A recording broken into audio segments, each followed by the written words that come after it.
Sa China, mas nahihirapan na kumita ng pera habang kumakalat ang live streaming craze sa mga kalsada, kung saan nagtitipon ang mga tao ng maaga.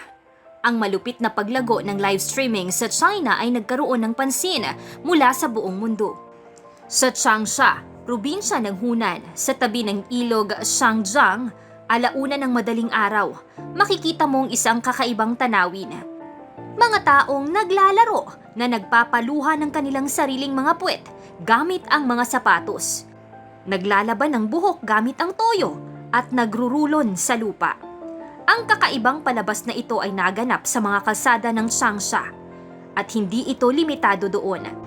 Ang mga live streaming sa Guilin, probinsya ng Guangxi, ay nagbo-broadcast sa malamig na gabi sa ilalim ng mga overpass. Marami ang nagtatanong kung sobrang makakalaban sa industriya kaya't napipilitang mag-livestream sa labas. Ilang live streaming ang nagbanggit na masyadong maraming indoor streamers na nagreresulta sa sobrang saturation ng merkado. Siya ay nagtitiis sa malamig na panahon at sa late night hours upang mas mapataas ang kanyang viewership at kita. Minsan, kinukutsa sila ng mga dumadaang tao para sa pagbo-broadcast sa gabi, kaya't pumipili sila ng mga lokasyon malayo sa mga residential na lugar. Nagkakaroon na rin ng interes ang mga otoridad sa kakaibang trend na ito ng outdoor live streaming.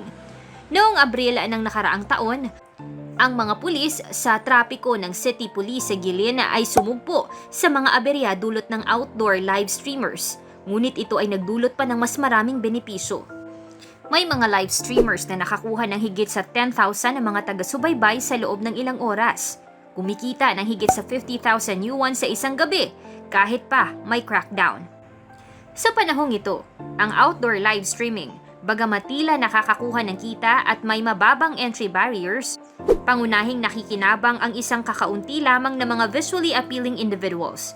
Karaniwang ito isang maikling panahon, propesyon na tumatagal ng mga 3 buwan at nagdudulot ng mga hamon sa mga nagnanais magtransisyon sa ibang karera sa hinaharap.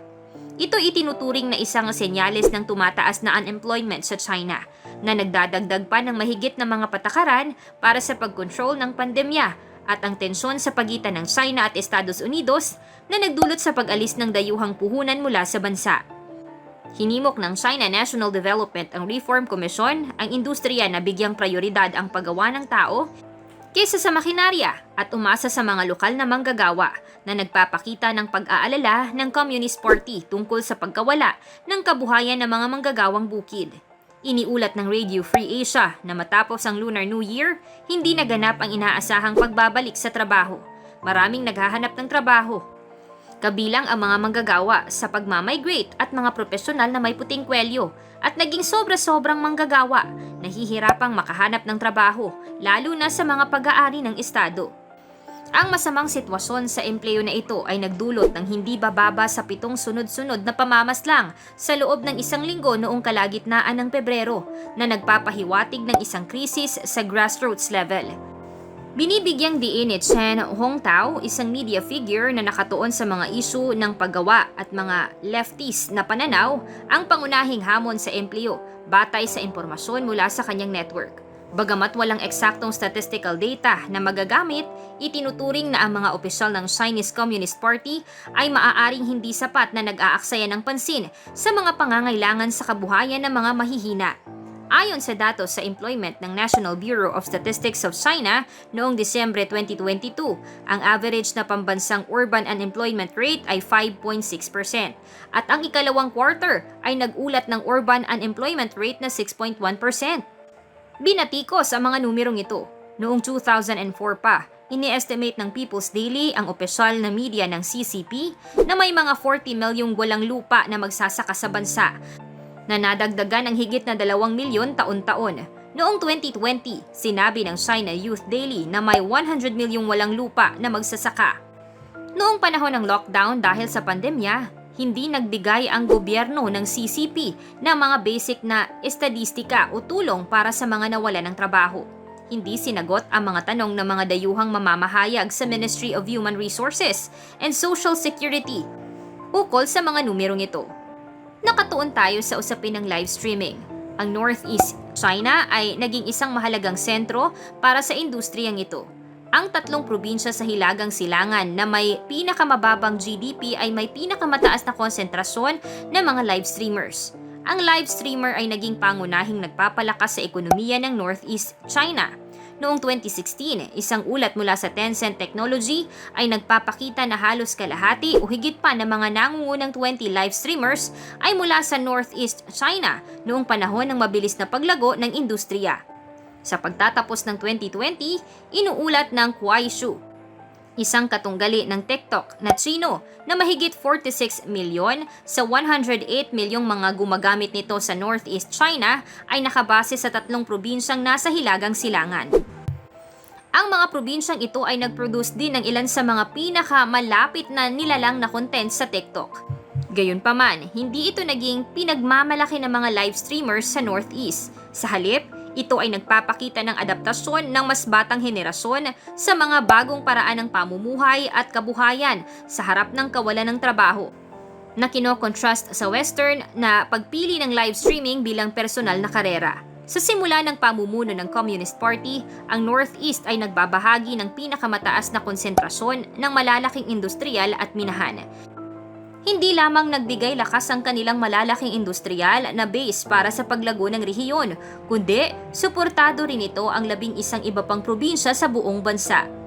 Kaalam, tulad ng pinangako ko, para matanggap ang 20,000 free ebooks na makakatulong sa iyo. I-check ang link sa description at comment section ng video ito para mag-join sa ating exclusive Facebook group. Gayunpaman, noong 1986, itinala ang unang bangkaroteng state-owned enterprise sa Northeast China sa Shenyang Explosion-Proof Apparatus Factory. Sa dulo ng 1990s, marami sa mga manggagawa ng mga state-owned at collective enterprise ay nakakaharap sa unemployment.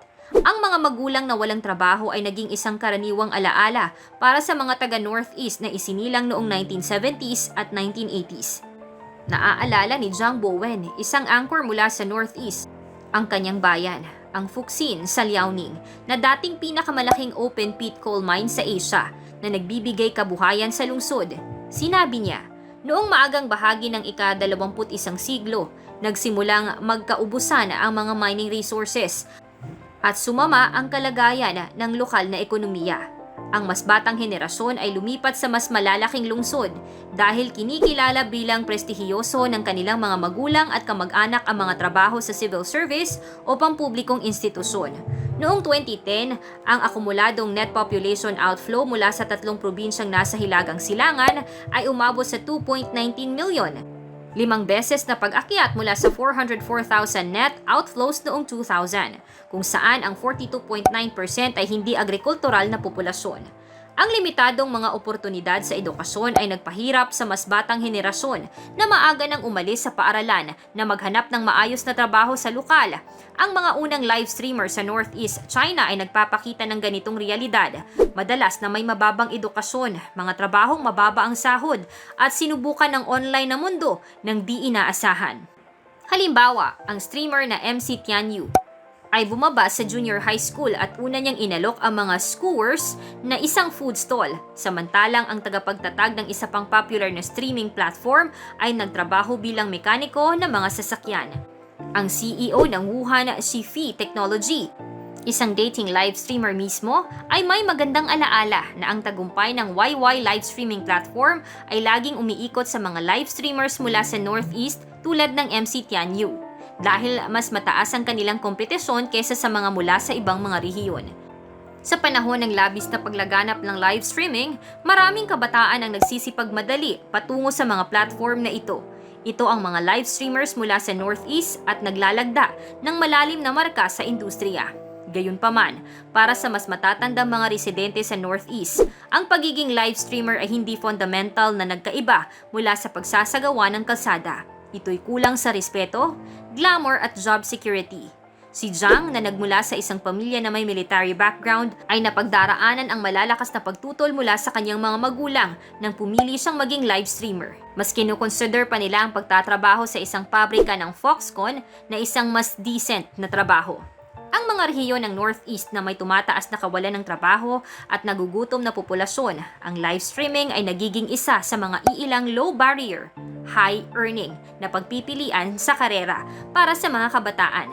Gamit ang traffic ng platform, ang mga live streamers mula sa Northeast ay maaaring kumita ng isang average na buwanang kita na 10,000 yuan.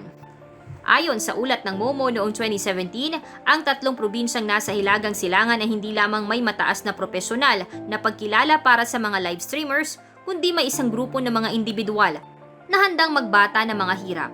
Sa mga probinsya, may live streaming na umaabot ng mahigit 8 hours sa isang araw. Patuloy na nangunguna ang Jilin, Heilongjiang, Shanxi at Liaoning. Gayunpaman, ang mga unang pioneer ng live streaming ay nahaharap ngayon sa mga hamon habang dumaan ang industriya sa reshuffling at mas mahigpit na regulasyon. Ang ilang popular na live streamers mula sa Northeast ay naban dahil sa mga legal na paglabag sa kanilang mga broadcast na nagpapahiwatig ng pagbabago mula sa kanilang mga panahon sa kasikatan. Ang mas masusing censorship ng mga otoridad sa China ay malaking naglimita sa nilalaman na maaaring gawin ng mga live streamers. Halimbawa, si Austin Lee na nag-feature ng isang ice cream tank sa kanyang live broadcast sa bisperas ng Hunyo 4, 2022 ay itinuring ng mga otoridad bilang pagsasalaysay hinggil sa 1989 Tiananmen Square incident. Ang sikat na social media influencer na ito ay nawala sa eksena ng ilang buwan, kabilang na ang kanyang pagkawala sa Taobao's annual shopping festival. Ang isa pang kilalang social media influencer, si Via, na nagtatalo sa popularidad kay Austin Lee ay kinakaharap ang isang ban dahil sa hindi pagbabayad ng buwis. Sa pagsaksi sa pagbagsak ng mga dating mataas na kumita na live streamers, marami ang hindi maiwasang makaramdam ng simpatya sa kanilang sitwasyon. Kaalam, anong masasabi mo sa ating nakakamanghang topic ngayon? Anong masasabi mo sa nangyayari ngayon sa China?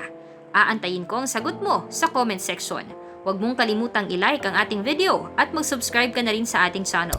At siguraduhin panoorin ang next videos na siguradong magugustuhan mo. Ito ang inyong kaalam na nagsasabing, knowledge has a beginning but no end.